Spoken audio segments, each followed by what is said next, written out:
6월 15일 금요일 황장수의 뉴스 브리핑 시작하겠습니다. 참 이번 주 지긋지긋한 한 주였습니다. 6월 12일 화요일 싱가포르에서 벌어진 트럼프의 저 황당한 쇼가 국민들을 절망케 하더니 그 사기 쇼에 의해서 다음날 사기당한 국민들이 또 투표 결과로 이렇게 황당함을 연출했습니다. 자, 제가 어제 방송에 갔어요. 좀 국민들한테 싫은 소리 했습니다. 그러니까 댓글이 몇 개 달리대요. 저런 자가 어떻게 TV에 출연하냐. 국민을 나무란다니 기가 차다. 좀 못 나오게 해라. 아니 뭐 나가든지 안 나가든지 아무 신경 안 씁니다. 그런 부분 초월했으니까 그렇게 하지요. 적어도 출연에 급급하면서 분돈에 목을 메고 사는 단계는 저는 지난 사람입니다. 출연하든지 말든지 그건 중요하지 않고요. 중요한 것은 언제 어디 가도 목에 칼이 들어와도 제가 하고 싶은 말을 누구를 향해서도 해야 되겠다. 아예 내 목을 베서 들고 가든지 내 입을 막으려면 그 외에는 막을 방법이 없다 하는 부분을 보여주려고 의도적으로 노력하고 있습니다. 이것이 민주주의 아닙니까?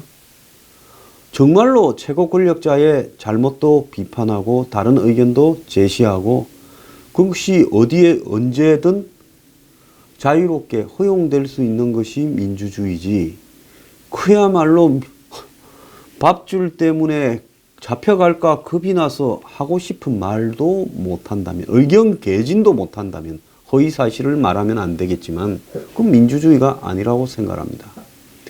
자, 오늘 6월 15일 금요일 금요 칼럼은요. 자, 보수 야당의 대참패 그리고 민주당의 대승. 자, 지금 온갖 이야기들을 하고 있습니다. 근데 그런 이야기들이 과연 맞는 것인가?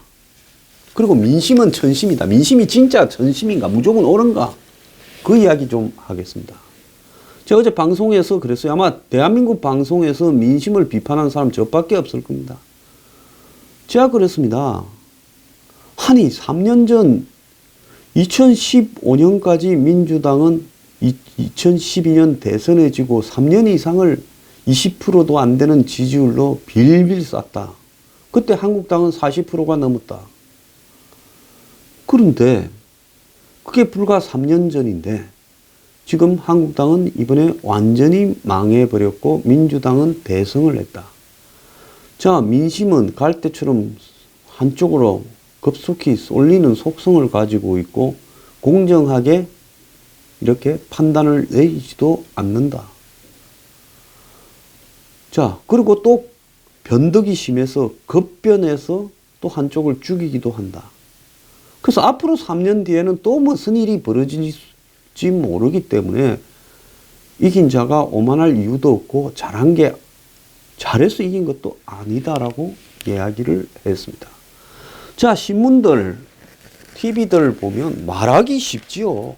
보수가 진 부분에 대해서 2030이 경제적 절벽에 절망을 하는데 보수는 반공 국가주의에 집착한다.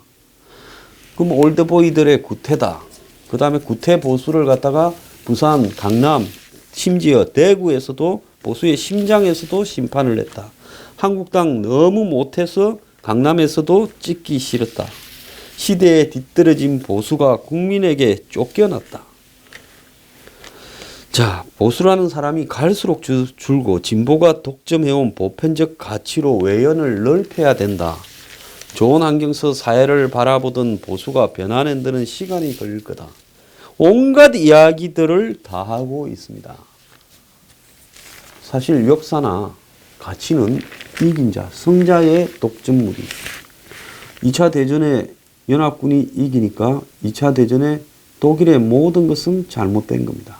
솔직히 말하면 2차 대전 직전까지 미국이든 프랑스든 영국이든 독일이든 제국주의에서 누가 잘하고 못하고가 어디 있습니까? 1차 대전에 패배한 독일을 그렇게 괴롭히는 건 아니었죠. 프랑스도요, 영국도. 그래서 성자에 의해서 역사를 지 마음대로 쓰는 것이 솔직하게 말하면 냉정한 사회 현실입니다. 자, 이 민주당이 이겼고 문재인이 이겼으니까 문재인 민주당 마음대로 지금 사회를 재단하고 더 나아가서 패배한 한국당은 조롱과 조리돌림의 대상이 되어 있는 것도 분명한 겁니다. 자, 저는 보수 진보를 떠나서 사회에 필요한 게 뭡니까? 일단은 두 가지입니다. 가장 중요한 게요. 그 두 가지가 갖춰지고 그 다음에 나머지들이 살이 붙어야 되지요. 뼈가 뭔가 하면 하나는 먹고 사는 문제, 경제고, 다른 하나는 남한테서 내가 사는 집구석이 침해당하지 않을 권리, 그걸 안보라고 이야기하는 거 아니겠습니까? 안보와 경제가 바탕이 되고 그 다음에 이제 붙어야 될 부분이 무슨 평등이나 각종 사회적 가치들이 붙어야 되지요. 자, 그래서 보수의 가치라는 부분에서 솔직히 이야기를 하자면 지금 보수가 경제의 무능을 보여서 쫓겨났죠. 좀 독선과 오만을 하더라도 경제를 잘했으면 이 지경은 안 됐을 거라고 봅니다.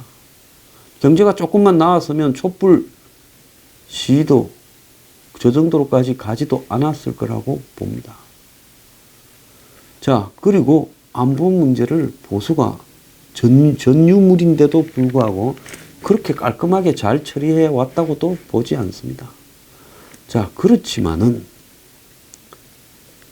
지금 기존의 보수의 가치의 모든 것이 잘못됐고 또 성자인 민주당과 문재인의 가치는 모든 것이 옳은 것인가? 전혀 아니다는 거예요. 자, 반공을 이야기하는 보수가 요즘 어디 있습니까? 반공의 가치에 국가주의에 집착해서 한국당이 졌고 바른미래당이 졌습니까? 바른미래당 이야기는 뺍시다. 아니지요. 반공이나 국가주의에도 별 집착도 안 했지요. 다만 나라의 기둥인 안보가 흔들리는 부분에 보수로서 그 정도 이야기도 안 했다 하면 그럼 보수 진보를 떠나가지고 정치를 할 자격이 없는 집단이지요. 그 이야기는 홍준표뿐만 아니라 남북 정상회담에 대한 비판, 미북 회담에 대한 비판, 종전선언에 대한 우려, 주한미군 철수에 대한 우려, 그는 좌우를 떠나서 정상적인 대한민국의 정파라면 정치인이라면 당연히 했어야 될 이야기라고 봅니다. 저는 한국당의 패배 원인이 가장 큰 것이 사기 북풍이라고 봅니다. 이 북풍은 사기라고 제가 이야기를 하잖아요. 판문점 선언은 김정은을 위한 선언이고 싱가포르의 트럼프 김정은 합의는 김정은을 위한 합의입니다. 명백하게 사기 당했음에도 불구하고 대한민국 국민들은 그것이 큰 성공을 거둔 양 착각하고 있습니다.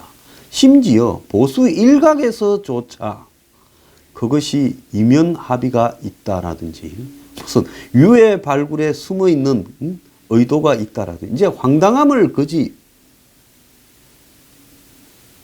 없다 이렇게 생각합니다. 이 96년부터 2005년까지 북한에 돈 주고 유해 발굴했었는데 그럼 그때도 유해 발굴이 북핵 사찰이나 검증을 위한 의도였다 이렇게 말을 하고 싶습니까? 심지어 어떤 자들은 유해를 밖으로 반출할 때 그 안에 북방사능 물질이 있다라는 황당한 진짜 소리까지 하고 있고 더 나아가서 공개 안 한 이면 합의가 있고 그것이 내주부터 실행이 될 것이다. 그래서 CVID는 그 이면 합의에 이렇게 의해서 관철될 건데 그건 김정은 체면 때문에 그렇다. 그래서 김정은이 사정을 해서 트럼프가 봐주고 별도의 합의서를 작성해뒀다. 그냥 죽을 때까지 그러다가 가십시오. 그리고 김정은을 친미 국가로 북한을 만든다. 아니 중국은 병신입니까?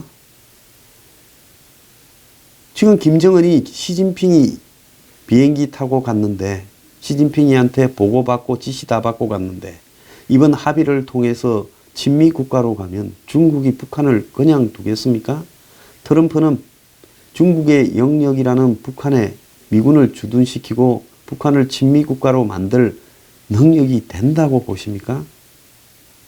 그리고 전지전능설 부분에서 정신 제발 좀 차리라 하고 싶은 것이, 전지전능한 사람은 사람 중에는 아무도 없습니다. 신은 모르겠지만 진짜 대중들을요 우매하게 더 이상 속여가지 마시기 바랍니다. 자, 그 이야기를 하려고 한 게 아니라 북풍이 한국당의 가장 큰 패배 원인이었다. 두 번째는 문재인의 쇼통이다. 세 번째는 한국당의 투쟁성 부족과 웰빙적 속성이다.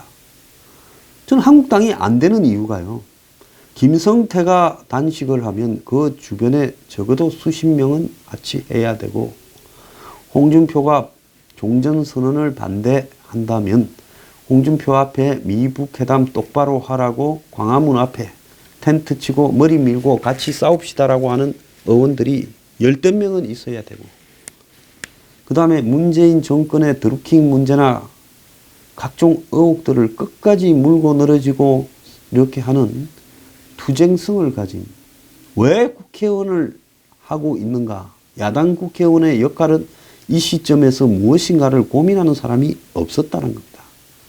그야말로 짭짤한, 그리고 남한테 대우받는 일자리, 이제 여당에서 야당이 되어서 김이 좀 빠졌지만은 그래도 이거라도 하고 있어야 남들이 날 대우해주고 기사도 있고 최대 9명에 이르는 시다바리를 데리고, 그리고 내 용돈도 벌면서 또 이권에도 개입할 수 있으면서 살아갈 수 있다. 품위 유지를 한다.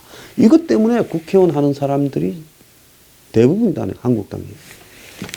그 다음에 이념적 자신감의 부재. 아니, 지금 문재인, 김정은이가 만나서 하는 것이 틀렸다라고 자신할 수 있어야죠. 트럼프하고 김정은이가 만난 것도 틀렸다라고 자신할 수 있어야죠. 그런데 이런 이념적 자신감 자체가 아예 없다라는 겁니다.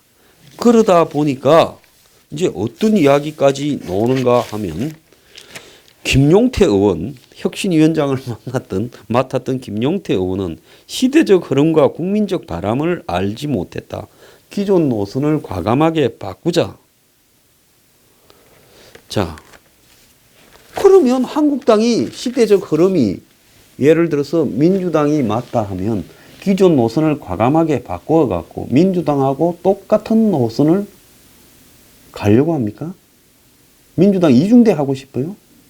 정치라는 거는요, 민심은요, 변덕 같아서 그 민심의 변덕에 대해서는 명자가 이야기하지 않았습니까? 민심은 배를 바다에 띄우기도 하지만은 배를 갖다가 풍랑을 일으켜서 뒤집기도 한다고. 그 말이 민심이 천심이라고 무조건 상투적으로 해석할 게 아니라 민심은 매우 변덕이 심하다.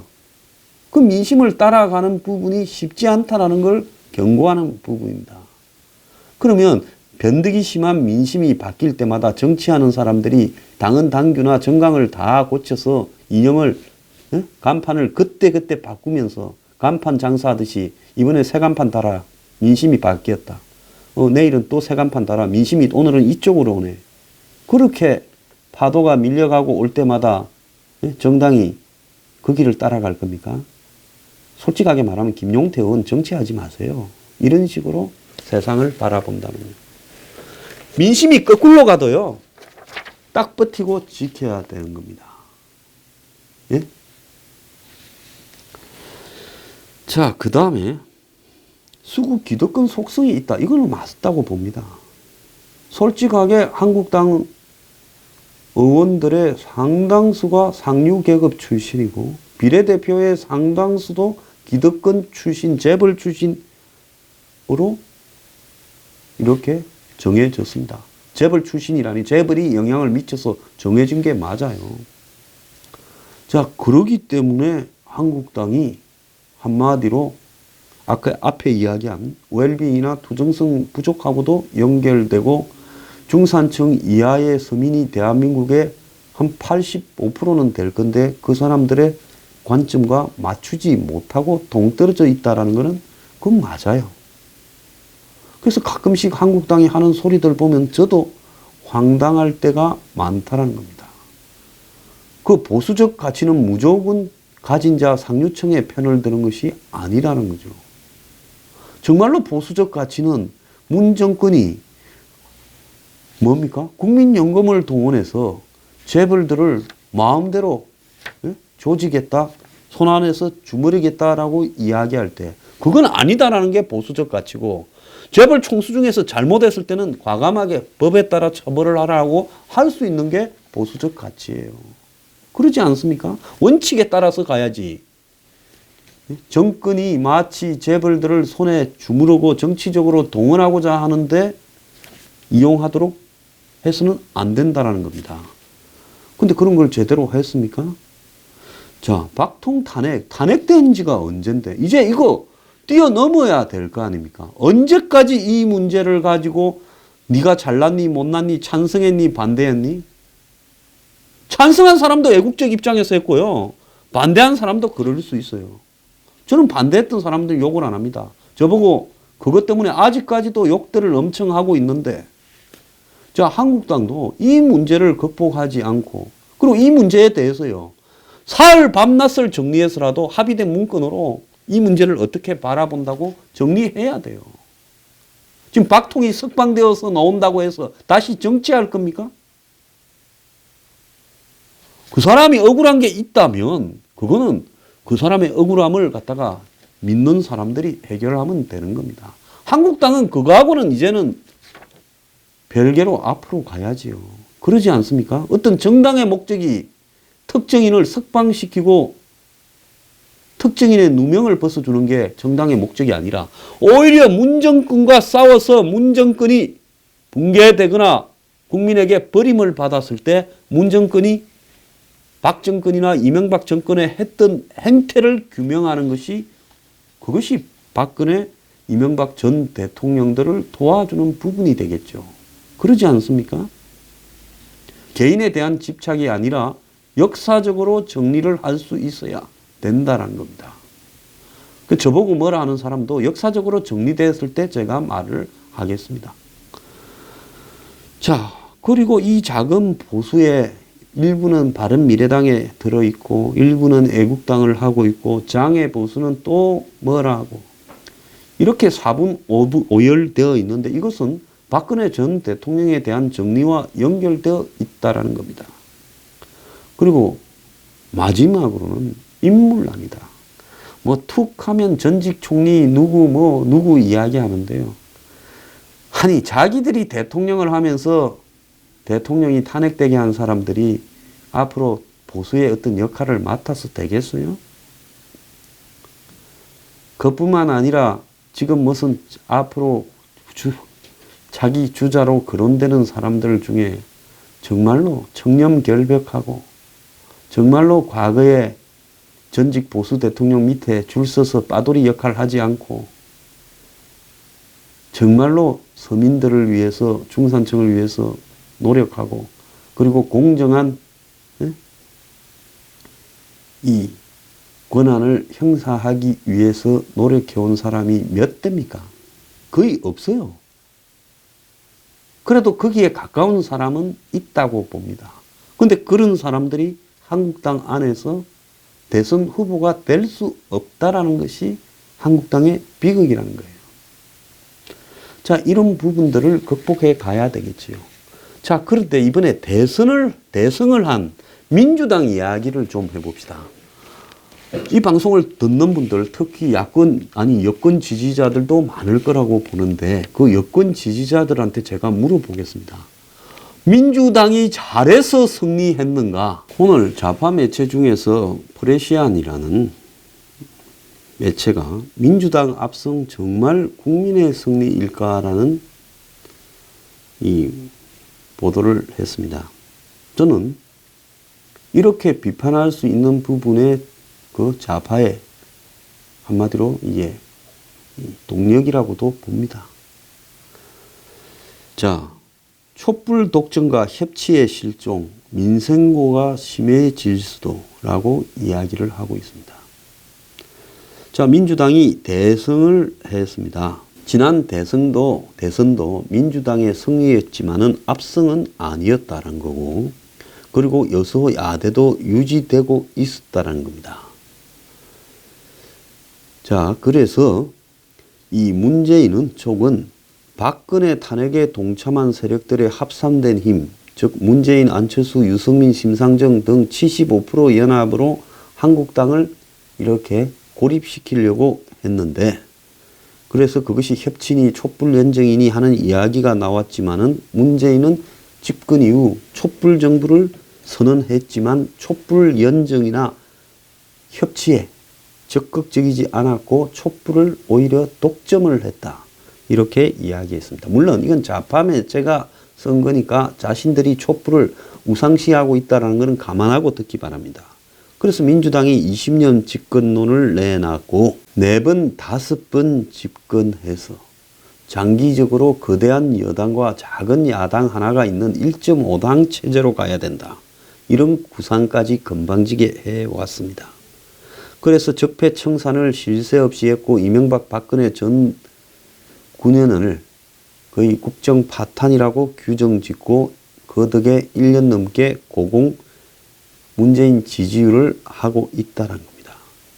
그러면서 촛불 독점도 더 강화되었고 그래서 6.13 이 지방선거는 그 연장선에서 압승이었는데 서울시장 선거를 보면 지난 대선의 연장이었다라고 하면서 이제는 이 민주당 박원순 후보의 지지율이 과반수를 넘기면서 지난 대선에 문재인이 얻었던 이 41.1%보다 10% 이상 더 얻으면서 여권이 과반수 이상의 압도적 우위를 확보했다. 이제는 연정이나 협치를 해야 될 이유도 더 줄어들었고 야권은 전부 다 지금 보수 야권은 질이 멸렬해지고 내분이 심화돼 가고 있다. 그래서 지금 민주당은 아주 기고만장해 있다라는 겁니다. 자, 그런데 이 민주당의 승리는 야권의 실패에 대한 반사 이익으로 구축된 것이지 뭘 잘한 게 있냐라는 겁니다. 자, 집권 초부터 이 청와대는 양당 체제로 해서 냉정적 수구 정당으로 한국당을 규정해서 존재시키는 것이 앞으로 정치 해먹기에 오래오래 해먹기에 유리하다. 이러면서 문재인 지지자와 태극기 이 둘로 이 정치판의 논쟁을 벌이고 나머지는 아예 그냥 소멸되게 하는 것이 낫다. 그래서 적대적 공생으로 약한 놈 하나를 키우면서 그걸 수구 꼴통으로 몰아서 끌고 가는 것이 낫다. 그래서 다른 한쪽에는 민주당과 문파들만의 이 주도해가는 사회, 그것이 이렇게 자신들의 전국 운영의 목표일 수도 있다는 겁니다. 그런데 그걸 갖다가 이제 해낼 수 있는 이번 대선을 거두었지만은 자, 보수가 끝났다. 그리고 마치 이제 좌파의 세상이 열린 듯 보여도 한국당이 없어져도 민주당의 절반은 사실상 보수 성향이다. 최저임금 논란에서 볼 수 있듯이 민주당은 사회 경제적 문제에서도 보수적 선택도 자유롭게 한다. 이렇게 이야기를 하고 있습니다. 자, 이 한 여론조사 회사에서 지방선거 이후 전국 전망이라는 리포트를 만들었는데 민주당의 선거 승리가 문재인 정부의 성과로 이어지기 어렵다라는 부분을 지적을 했습니다. 잠깐 끊어요. 요 앞에 이 최저임금 논란에서 보수적 선택을 한다라는 것은 이 매체가 좌파 매체라는 속성을 봤을 때 민노총이 최근에 주장하는 최저임금에 대한 계산법과 그리고 여당인 민주당이 바라보는 계산법이 안 맞아서 민주당 선거 유세장마다 민노총이 쫓아다니면서 이 방해 시위를 했던 부분을 언급하는 것 같습니다. 사실은 이 보수에서 좌파를 봤을 때는 다 한덩어리라고 보지만은 좌파 안에서도 이런 식으로 사회적 쟁점을 바라보는 부분에서 분열이 일어나고 있는 것은 사실입니다. 자, 어쨌거나 지방선거 이후 전망이라는 보고서에 지난해 조기 대선을 통해 선출된 문 정권은 촛불 지형의 상징격이다. 그런데 지방선거를 통해 강화된 촛불 지형과 기존 정당 간의 정당의 위치 간의 마찰, 이건 뭔가 하면 민주당은 지금 이제 130석 정도 되면서 평화당을 흡수하고 정의당은 이중대로 거느리고 기타 여권 무소속을 흡수해서 이제는 자체적으로 사실상 과반수에 접촉을 해가면서 정치 성향이 조금씩 다른 좌파 야당들의 존재를 별로 인정하지 않는 이런 부분이 총선까지, 다음 총선까지 지속될 것이다.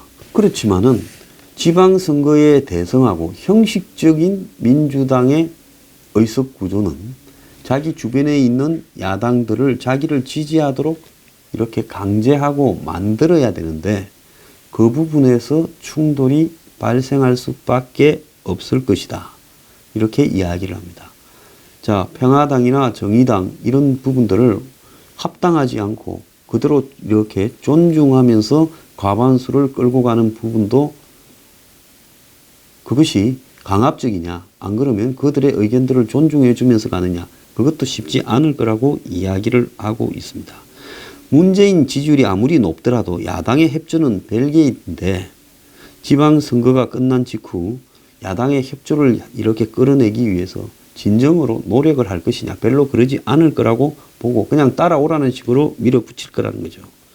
그런데 그동안에 대형 이슈에 가려졌던 이제 북한 문제나 이 지방선거에 가려졌던 민생 문제가 크게 부각될 건데 청년 실업률, 최저임금, 근로시간 단축, 저조한 경제 성장률, 불안정한 물가 흐름 등이 쭉 제기되면서 문 정권이 이 문제에서 해결 능력을 보여야 될 시기인데 촛불 지형의 특징에 따라 국민들은 문재인에 대한 지지를 유지한다 하더라도 민생 문제를 해결하지 못할 경우에 촛불 지형은 붕괴될 거다. 이렇게 보고 있습니다. 이건 좌파, 완전 좌파에서 분석한 부분인데요. 좌파는 촛불이라는 부분이 뭔가 대단한 실체처럼 이야기를 합니다. 그런데 그 촛불에 참여했던 사람 중에는 보수나 중도도 굉장히 많이 있습니다. 또 더 엄격하게 이야기를 해보자면 대한민국 사람의 한 60%는 자기가 보수인가 진보인가에 대해서 정확하게 규정하지 못한 채 그때그때 흐름에 따라 쏠려가면서 보수가 되기도 하고 진보가 되기도 한다고 봅니다. 왜 그런가 하면 제가 볼 때 죽어도 나는 진보라는 사람은 한 20, 죽어도 나는 보수라는 사람도 한 20 정도고 나머지는 무슨 온건 보수, 온건 진보부터 시작해서 중도 그러면서 새가 어느 쪽에 있냐에 따라서 휩쓸려 다니는 사람들이라고 이렇게 보고 있습니다. 자, 민주당이 청와대 거수기로서 충실히 노력을 했지 민주당 안에서 그야말로 자신의 독자적인 목소리를 내기 위한 노력이 있었습니까? 전혀 없었어요. 중진들이나 당의 의원들이 자기의 존재감이나 이런 부분들을 보이기 위해서 청와대가 끌고 가는 전국의 흐름에 그렇게 우리 당을 거수기나 둘러리로 세우지 마라. 여의도 출장소가 아니다. 이런 정책은 잘못된 거다. 왜 독주하냐? 당과 왜 상의하지 않냐? 왜 툭 하면 국회의원들 잡아가냐? 그리고 야당도 포용하고 야당들 의견을 반영하도록 해라. 북한 문제에서도 너무 일변도로 그렇게 친북적으로 가서는 안 된다. 경제는 개판 5분 전인데 이 경제 부분을 왜 이렇게 내버려 두고 최저임금 주 52시간 비정규직 이런 부분들을 일방적으로 이렇게 몰고 가냐. 이런 이야기들이 여권 내부에서 단 한 번도 논란이 되거나 문제 제기가 되거나 한 적이 있습니까? 전부 문재인 올마이티, 임종석 드라이버에 다 그냥 끌려갔습니다. 과거에 임종석의 위치, 그 민주당에 지금 임종석을 애 보듯이 보던 사람들이 이제는 임종석 밑에 다 머리를 숙이고 까딱 잘못하면 제거될까봐 다 두려워하고 있습니다. 전병헌이 되는 모양을 보고요. 자, 민주당이 뭘 잘했습니까? 이념 구도를 완화시켰습니까? 심화시켰습니까? 대결로. 지역 구도를 완화시켰습니까? 심화시켰습니까? 자신들은 이번에 PK에서도 이겨서 지역 구도가 완화되겠다 이렇게 말을 하겠죠. 천만에요. 이 지역 구도가 문재인이 부산 사람이다라고 생각을 해서 거기에 좀 붙어보자라고 하는 기회주의적인 속성으로 완화된 것처럼 보이는 것도 있는 겁니다. 왜? 되는 쪽에 나는 섰다라고 하는 것이 대다수 사람들이 쉽게 선택하는 방법이지요. 문 정권이 호남 정권이다라고 규정을 하면 어딘가 살아가는데 허전하니 문재인은 부산 출신이고 우리는 부산은 PK는 정 대통령을 탄생시킨 지역이다. 이렇게 자부심을 가져보려고 애써 노력하는 거죠. 이것이 과연 지역 갈등 극복과 관계가 있는 것이냐. 저는 그렇지 않다고 봅니다. 자, 그래서 야당이 잘못한 부분도 많지만은 여당 또한 야당만큼 잘못했는데 또 그이들은 적폐가 없습니까? 드루킹 사건부터 해서 김부선 스캔들, 조폭이 연루설부터 시작을 해서 공천을 둘러싸고 야당보다 여당이 더 잡음이 많지 않았습니까? 내리꼽기 공천이 곳곳에 횡행했고요. 자, 그런데 왜 한쪽은 완전히 썰어버리고 한쪽은 죽였습니까? 그건 뭐냐? 국민들이 지금 뭔가에 홀린 부분입니다. 모두가 다 주장하는 국민의 선택은 옳았고 보수는 변해야 되고 현재 보수 가치는 다 틀렸다? 틀린 것도 있죠. 왜? 보수가 아닌 기득권, 수구 꼴통적인 부분을 보수로 착각한 부분은 바꾸고 시대의 변화에 따라서 청년들의 부분을 고민들을 수용하려고 노력은 해야 됩니다. 그런데 그럼 청년들 부분만 문제입니까? 지금 소외된 빈곤한 노인들 문제는 그러면 누가 책임집니까? 민주당이 합니까? 그래서 뭘 하나를 이야기해서 거기에 비율을 맞춘다. 그거는요, 저는 아니라고 봅니다. 그리고 지금 한국당이 이번에 홍 대표가 집에 갔지만 이야기했던 가치 중에서 안보에 대한 가치는 맞는 거예요. 근데 한국당 안에 절반 이상 되는 사람이 시류에 따라 이제 저 이야기는 하지 말자라고 하는 자들이 있었기 때문에 더 문제라는 거죠. 지금 지더라도 장렬하게 산화하더라도 대중들이 외면을 하거나 잘못 판단해서 그 주장을 계속해야 되는 겁니다. 솔직히 말하면 적폐부터 시작해서 능력이나 정당의 행태로 봐서는 민주당이나 한국당이나 50보 100보였는데 한쪽이 대성하고 한쪽이 참패했다고 해서 참패한 쪽은 모두가 다 잘못된 것이고 대성한 쪽은 옳은 것이다. 이 해석은 옳지 않습니다. 오늘 아침에 한국일본가 보면 지금 보수들이 가짜 뉴스나 보고 유튜브나 보고 하면서 점점 더 수구 꼴통이 되어 간다는 식으로 이야기를 하는데 그것도 잘못된 거죠. 제가 그것을 글 쓴 기자한테 묻겠습니다. 그러면 너는 지금 언론의 보도 형태가 공정하다고 바라보느냐? 메인스트림이라고 보는 공중파 종편 그리고 대다수 신문들의 보도 형태가 옳다고 보느냐? 정권에 줄 서서 살아남기 위해서 아부하거나 종북 친북 좌파들의 관점에서 보도하는 부분이 대부분이지 않느냐? 세상을요 그렇게 쉽게 남을 재단하는 부분이 아니라고 봅니다. 자, 세상이 한 번씩 변덕스럽게 하기도 하고 대중이 뭔가에 홀려서 그냥 정신없이 다니기도 합니다. 이 희대의 독재자가 나타나면 또 그 똑똑한 독일 사람들도 놀아났어요. 그래서 이럴 때일수록 쉽게 뭐 때문에 졌다, 뭐 때문에 한국당은 안 된다, 보수는 이래서 안 된다라고 이야기할 게 아니라 정말로 지켜야 하고 그리고 바꿔야 할 부분들을 차분하고 냉정하게 이렇게 판단할 수 있어야 된다는 겁니다. 지금 나오는 보수가 실패한 원인과 그리고 민주당이 승리한 원인이 저는 전부 거짓이다라고 보고 있습니다. 그런데 대중적인 어떤 여론 조작에 휘말려서 폐인을 진단하고 또 성인에 따라가려고 하다가는 영원히 한마디로 이 회생하지 못합니다. 옳은 가치는 반드시 지켜야 되고 바꿀 것만 바꿔야 된다. 이렇게 말하고 싶습니다.